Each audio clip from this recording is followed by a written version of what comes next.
I wake up and all my stuff's scattered down the beach, and they got this witch doctor hitting me with a broom of all things. And she's telling me, "Ya tienes espíritus sucios." She's like, "You have unclean spirits. Get out of here. Get out of here."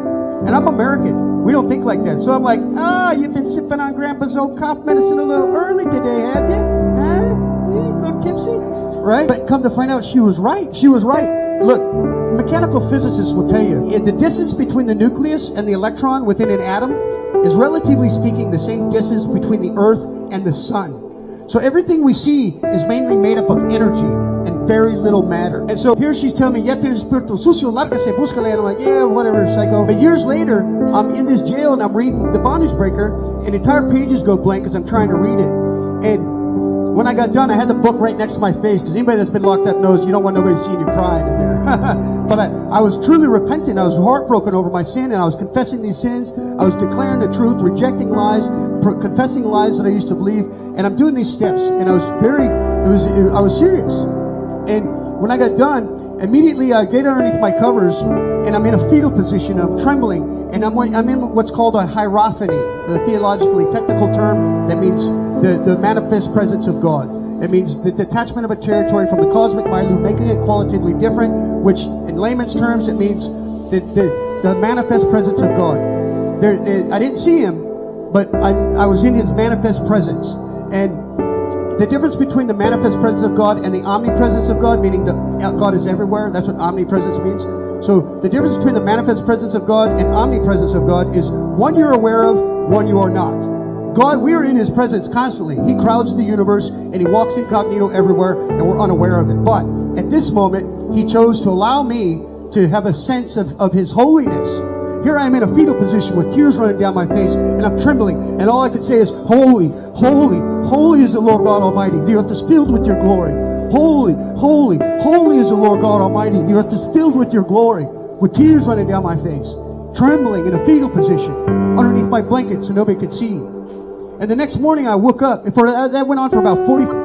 How come we couldn't heal them? Some only come out through prayer and fasting. And so when I got done with these steps to freedom in Christ by Dr. Neil T. Anderson, I knew I had to fast. And so I went without food for about 3 days. And as I read the scriptures, remember, before when I read them, I couldn't understand them, I couldn't focus. But as I read the scriptures there for these 3 days, the scripture leaped off the page like 3D.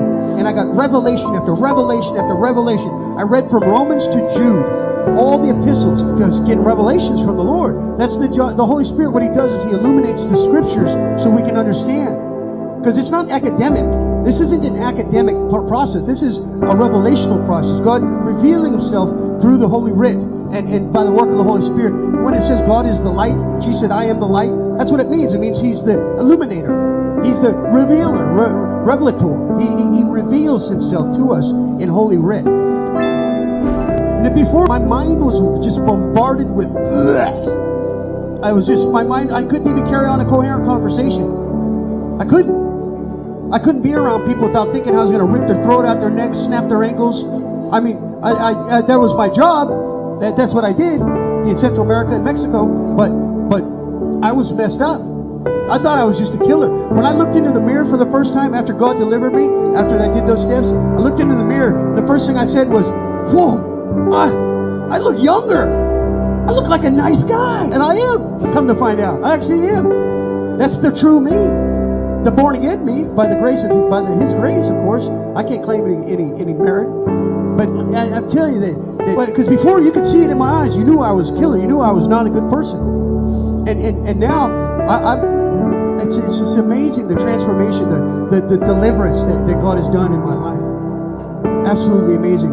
To give you an example, when I was in Veracruz, or Boca del Rio, Veracruz, when I was down there, I lived with this hitman, and we worked together. I was Aguila, he was a hitman, but we worked together.